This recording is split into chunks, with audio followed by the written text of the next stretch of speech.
I was in the middle of closing the biggest contract of my career when my phone started buzzing incessantly against the mahogany desk I had painstakingly restored myself. The video call with the Heritage Foundation board was going perfectly until those notifications kept lighting up my screen like a Christmas tree. I tried to ignore them, focusing on the final details of the Victorian Mansion restoration project that would cement my reputation as one of the country's leading architectural restoration specialists. Clara, we're thrilled to move forward with your proposal, Dr. Morrison was saying through the laptop screen. Your vision for preserving the original 1890s craftsmanship while incorporating modern safety standards is exactly what we need. But the buzzing wouldn't stop. Finally, I caught a glimpse of the Instagram notification and felt my stomach drop. Jess had tagged me in something. My younger sister never tagged me in anything unless she wanted something, and given our family's track record, that something usually involved taking advantage of my success. After wrapping up the call with promises to send the signed contracts by end of day, I opened Instagram with trembling fingers. There it was in all its presumptuous glory, a glittering digital invitation for sunset soiree at Hayes Manor, featuring a photo of my meticulously restored garden. My garden, the one I had spent 2 years and $30,000 bringing back to life after purchasing the 1920s Tudor Revival house that had been my dream project and sanctuary. The invitation boasted about an exclusive evening for discerning investors and tastemakers hosted by Jessica and Donovan Pierce. Not a single mention of my name, despite the fact that every inch of that property represented years of my blood, sweat, and expertise. The comments were already pouring in from people I didn't recognize, all expressing excitement about this mysterious manor that apparently belonged to my sister and her husband. My hands were shaking as I dialed Jess's number. She picked up on the second ring, her voice saccharine and already defensive. Oh good, you saw the invitation. Isn't it gorgeous? Don's graphic designer did such an amazing job. What the hell is this, Jess? I didn't bother with pleasantries. You can't just announce a party at my house without asking me. Come on, don't be so dramatic. It's just a little gathering. Don really needs this, Clara. His business is going through a rough patch, and Caleb Vance suggested hosting something elegant to impress potential investors. When I mentioned your beautiful house, everyone thought it was perfect. My house that you have no right to use. My house that I bought and restored with my own money while you've been playing housewife with your husband's trust fund. Jess's laugh was sharp and familiar, the same dismissive sound she'd made throughout our childhood whenever I tried to stand up for myself. God, you're so selfish sometimes. This is family, Clara. This is your chance to actually help us for once instead of just showing off your little restoration projects. Little restoration projects? The words hit me like a physical blow. I had built my career from nothing, working 16-hour days, covered in dust and paint, learning traditional plastering techniques, and hunting down period-appropriate fixtures. Jess, this is my profession. This house is my home. And it's gorgeous, which is exactly why it's perfect for the party. Look, Mom and Dad already said yes when I told them about it. They think it's wonderful that their successful daughter is finally doing something to help the family business. My heart stopped. What do you mean they already said yes? They gave me the spare key, obviously. We're coming by tomorrow with the event planner to look at the space. Don't worry. We'll be careful with your precious antiques. The line went dead. I stared at my phone, feeling that familiar childhood sensation of being steamrolled by my family's collective assumption that my life, my space, my success existed solely for their benefit. But this time was different. This wasn't about borrowing money or asking me to cover a family dinner. This was about my sanctuary, the place where I had finally built something entirely my own. I had purchased the house 3 years ago when it was in near ruin, passed over by flippers because of the extensive structural work required. While other people saw problems, I saw potential. I saw the original hardwood floors beneath layers of carpet, the crown molding hidden under decades of paint, the stained glass windows that just needed patience and expertise to restore to their original brilliance. Every room told the story of my journey from an overworked, underappreciated middle child to a respected professional. The kitchen where I had learned to mix traditional lime plaster. The library where I had spent countless evenings researching period-appropriate techniques.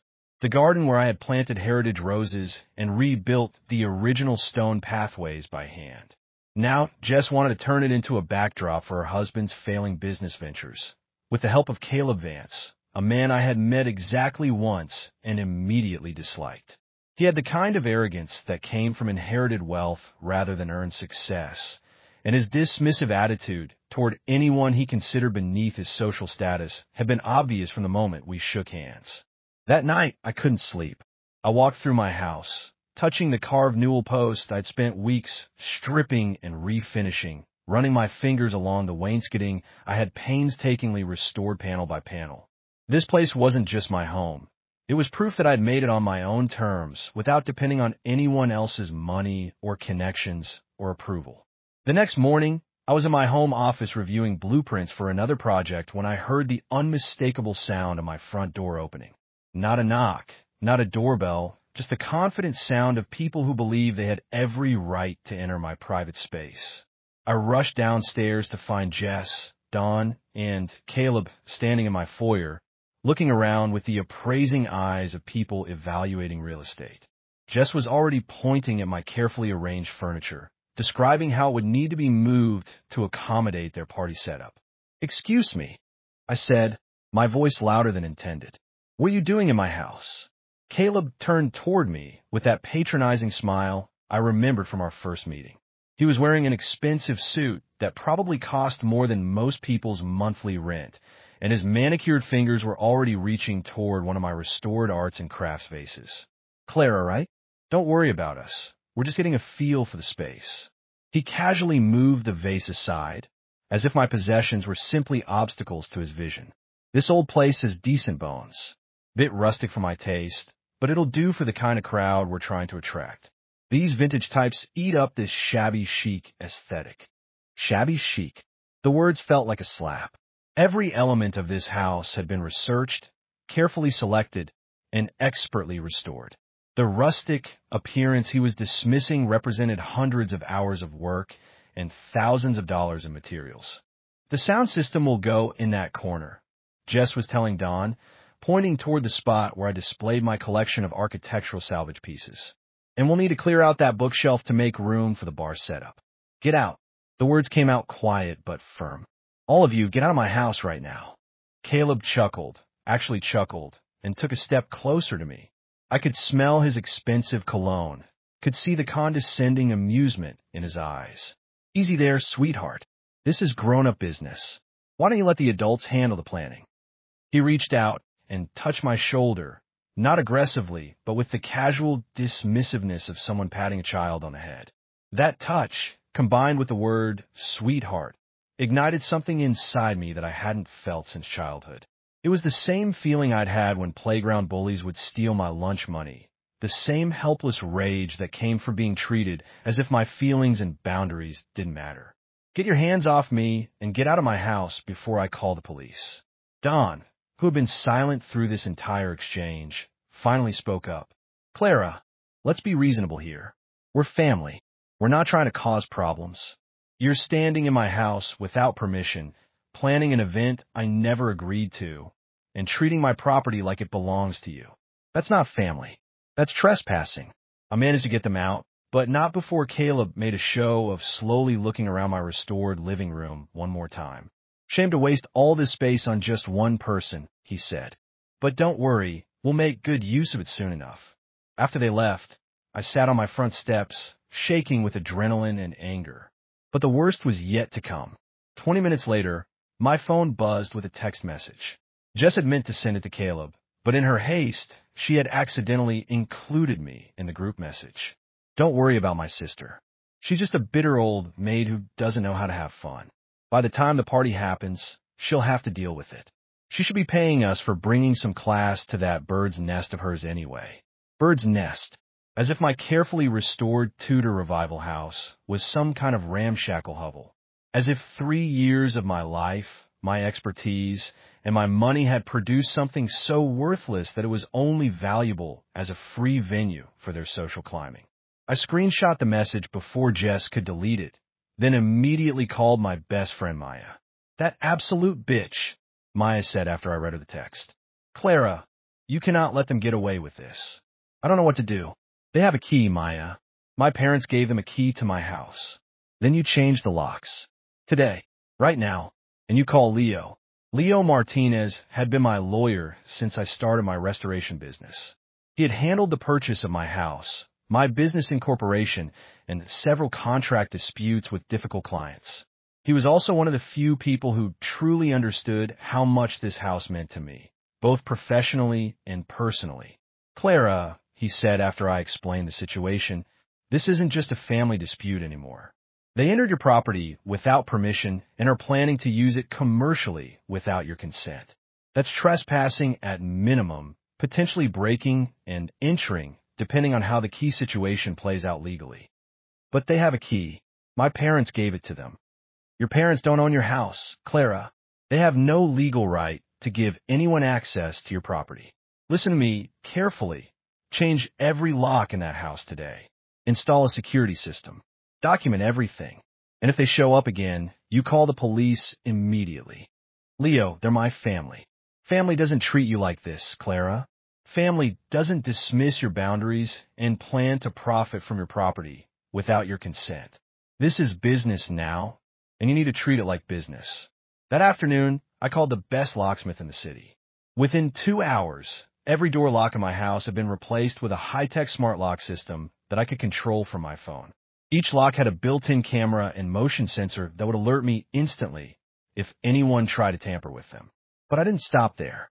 I contacted the security company that handled several of the high-end properties I had worked on and had them install a comprehensive system with cameras, motion detectors, and direct connection to both their monitoring service and the local police department. While the technicians worked, I called my storage unit company and arranged for an emergency pickup. I spent the rest of the day carefully packing away anything of significant financial or sentimental value. My grandmother's china, my collection of vintage architectural books, my portfolio of restoration projects, important documents, family photographs, the antique jewelry I had inherited from my great-aunt. Everything that mattered went into secure storage. Maya came over that evening to help me finish the packing and to witness what I was calling my fortress preparations. "You know what you should do?" she said as we wrapped my restored arts and crafts pottery in bubble wrap. "You should contact that architecture blogger, what's her name, Rebecca something, the one who wrote that piece about restored craftsman houses last year. Rebecca Torres? That's the one. And what about that magazine that featured your Victorian bathroom restoration? Traditional Home? This house is incredible, Clara. People should know about it. People should know about the work you've done here." As Maya spoke, an idea began forming in my mind. It was bold, maybe even a little vindictive, but it felt right in a way that passive acceptance never had. I spent that night researching, making phone calls, sending emails. Rebecca Torres responded immediately when I reached out about featuring my Tudor Revival restoration. Traditional Home was interested in a follow-up piece about my work. By morning, I had a professional photographer scheduled and interviews set up for the following week. But first, I had to get through the family confrontation I knew was coming. They arrived the day before the planned party. My parents, Jess and Dawn, looking like a delegation of disappointed authority figures. I watched them through my new security cameras as they stood on my front porch, Richard pounding on the door while Eleanor dabbed at her eyes with a tissue. I spoke to them through the intercom system.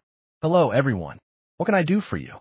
"Clara Marie Hayes, you open this door right now." My father's voice boomed through the speaker. "What's gotten into you? Your sister has spent weeks planning this event, and now you're being vindictive and childish." "I'm protecting my property, Dad. This is my house, not a community center. Family helps family." My mother's voice was thick with tears. "We raised you better than this." Poor Jessica is beside herself. All those people are expecting a lovely party, and you're ruining everything out of spite. Through the camera, I could see Jess standing behind her parents, her face a mask of barely controlled fury. She wasn't crying like our mother or blustering like our father. She looked like someone whose careful plans had been disrupted, and she was calculating her next move. "You can't keep us out forever. Clara, Jess called toward the camera. "This is ridiculous. We're your family." "Then start acting like it," I replied. "When you're ready to treat me and my property with respect, we can talk. Until then, you're trespassing." They left eventually, but not before my father made a show of calling me ungrateful and selfish. Words that stung because I had heard them so many times throughout my childhood. I was selfish for wanting my own room instead of sharing with Jess. I was ungrateful when I chose to study architecture instead of business like Don. I was being difficult when I moved out instead of living at home and helping with family expenses. The morning of the planned party, Maya and I set up camp at her apartment with laptops, coffee, and a live stream of my security cameras. It was better than any reality TV show. At 9 a.m., the first truck arrived. A catering company, followed by a florist, then a party rental service with tables and linens. One by one, they found themselves locked out, unable to contact anyone who could authorize access. The driver stood around my front gate, making phone calls and looking increasingly frustrated. At 11 a.m., the main event began. Jess, Don, and Caleb arrived in Don's BMW, clearly expecting to find preparations well underway. Instead, they found a growing collection of confused vendors and a house that remained stubbornly inaccessible. Through the camera, I watched Jess frantically trying her spare key in the new lock. I watched Don calling someone on his phone, his face getting redder by the minute. I watched Caleb examining my security system with a kind of calculating look that made me very nervous. "He's not actually going to try to break in, is he?" Maya asked, leaning closer to the laptop screen. "I don't think he's that stupid," I said, but I kept my phone ready to call the police just in case. I was wrong about Caleb's intelligence level. At exactly 12:30 p.m., as vendors packed up their unused supplies and drove away, Caleb walked around to the side of my house where a tall hedge partially obscured one of the windows. I watched through the security camera as he examined the window frame, clearly looking for a way to force entry. The moment his hand touched the window glass, every alarm in my security system activated simultaneously. Sirens wailed, lights flashed, and an automated voice announced security breach. "Police have been notified," loud enough for the entire neighborhood to hear.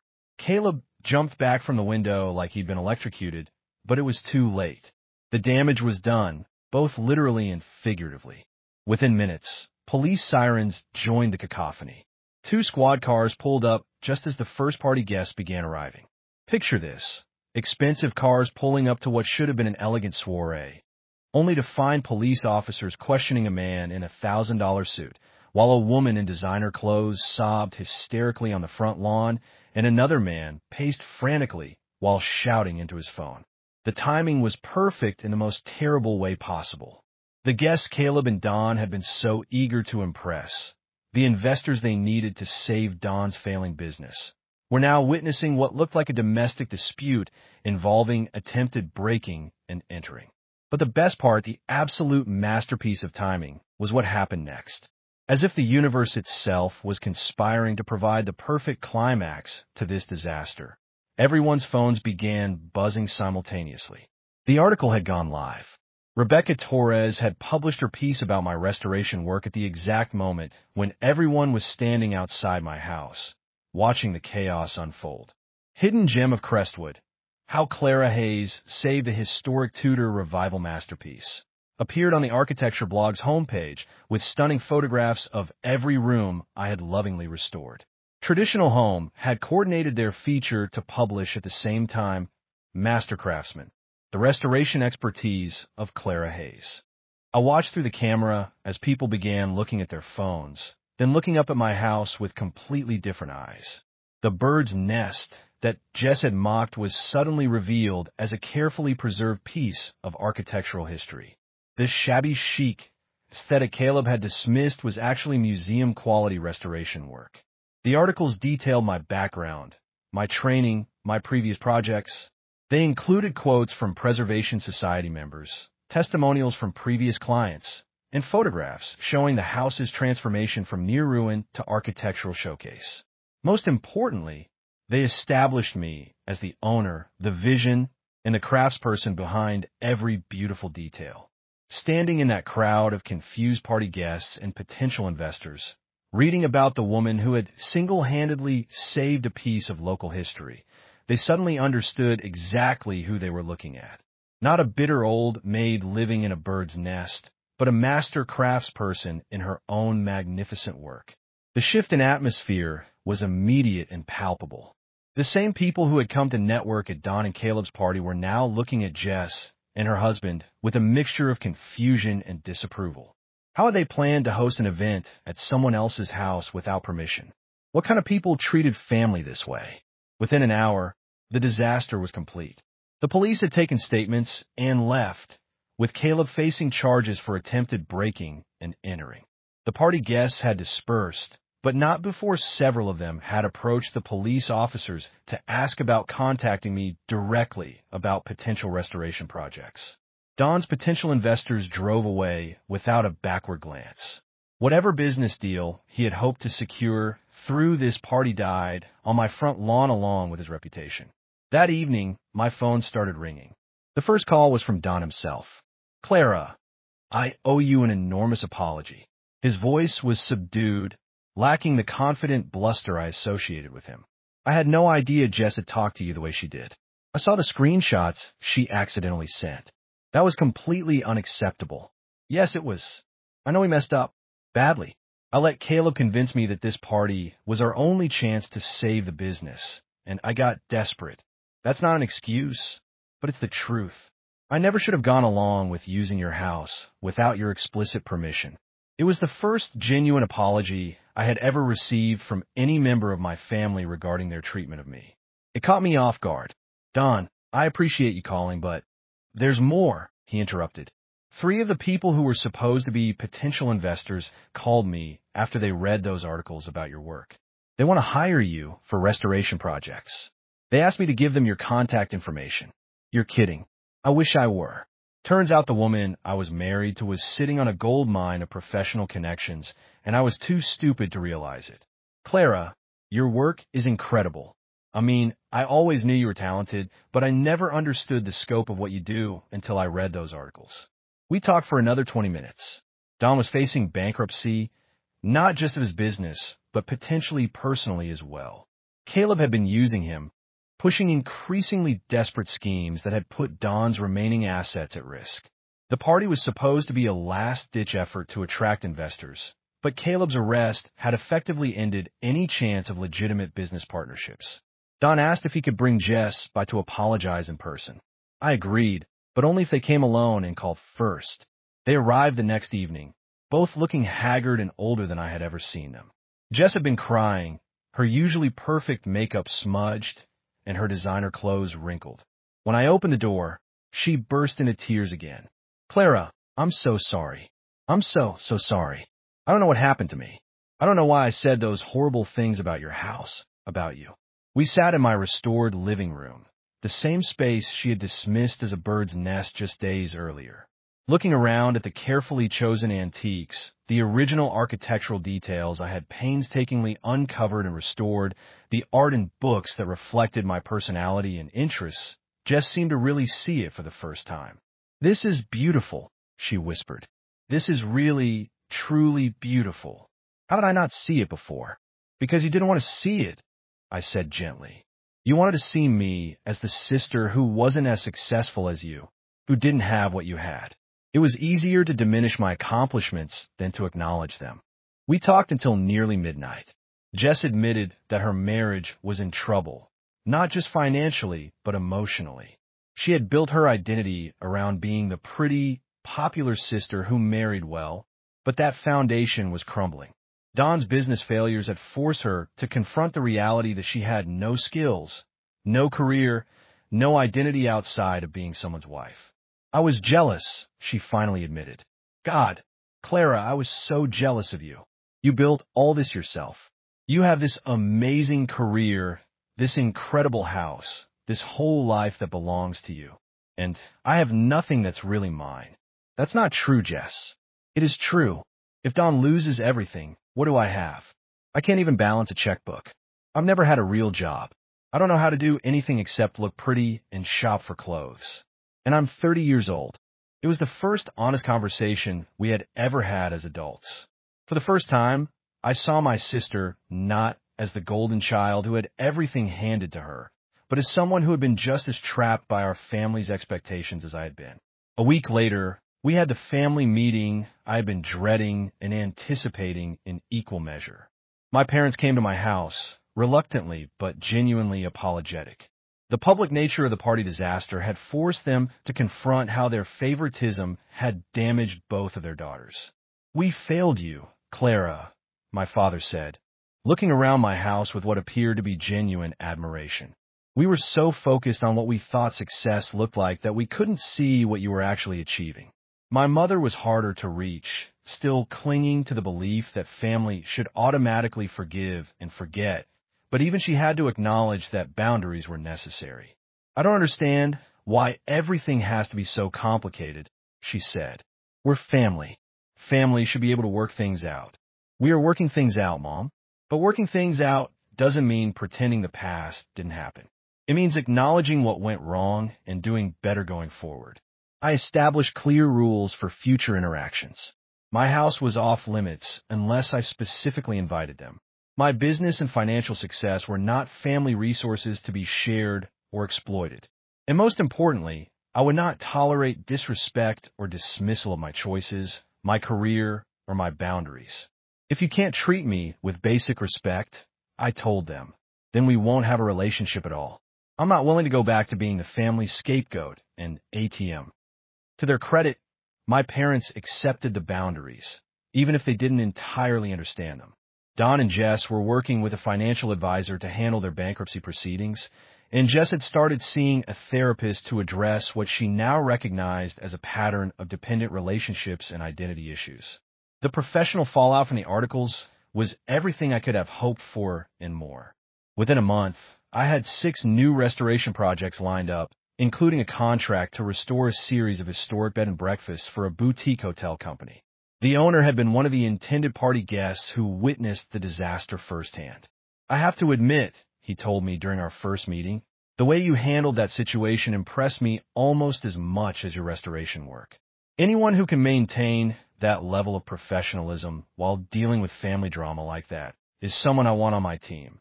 6 months later, I was standing in my garden on a perfect autumn evening, holding a glass of wine and looking out at the heritage roses I had planted and nurtured back to health. My phone rang with yet another potential client, this one referred by Traditional Home magazine after seeing the follow-up article they had published about my expanded business.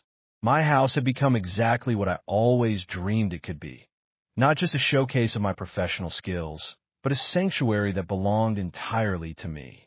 The people who entered my space now did so with respect, appreciation, and my explicit invitation. Jess and I were slowly rebuilding our relationship on new terms. She had started working part-time in an art gallery, her first real job, and was discovering that she actually enjoyed having her own income and responsibilities. Don had found work with a sustainable energy company, taking a significant pay cut, but gaining the stability and ethics he had lost in his previous ventures. My parents were learning to see me as an adult with valuable expertise rather than a difficult child who needed management.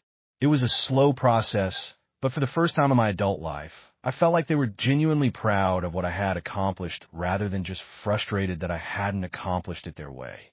The house around me settled into its evening quiet, the restored floors creaking softly as the temperature dropped. Everything here told the story of my journey.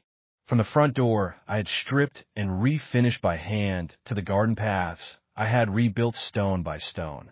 But more than that, it told the story of a woman who had learned to value herself enough to defend what mattered to her. I had spent so many years trying to earn approval, acceptance, and recognition from people who seemed determined not to give it. The turning point wasn't when I finally got their respect. It was when I realized I didn't need it. I needed my own respect, my own boundaries, and my own definition of success. Standing in my beautifully restored Tudor Revival house, surrounded by the evidence of my skills and determination, I understood that the most important thing I had ever built wasn't any of the historic properties I had saved. It was the life I had created for myself, brick by brick, boundary by boundary, choice by independent choice. The party that never happened had turned out to be the best thing that could have occurred. It forced everyone, including myself, to see clearly who I really was and what I was capable of when I stopped apologizing for taking up space in my own life. My phone buzzed with a text from Maya. Dinner tomorrow? I want to hear about the hotel project. I smiled as I typed back my response. Tomorrow I would share my success with someone who had supported me through the hardest parts of this journey. Tonight, I would simply stand in my own space, in my own sanctuary, and appreciate how far I had come. The girl who used to shrink away from family confrontations had become a woman who could stand firm when her boundaries were threatened. The sister who used to absorb criticism and dismissal had learned to recognize her own worth. The professional who used to work twice as hard for half the recognition had built a reputation that spoke for itself. I had saved more than just old houses. I had saved myself.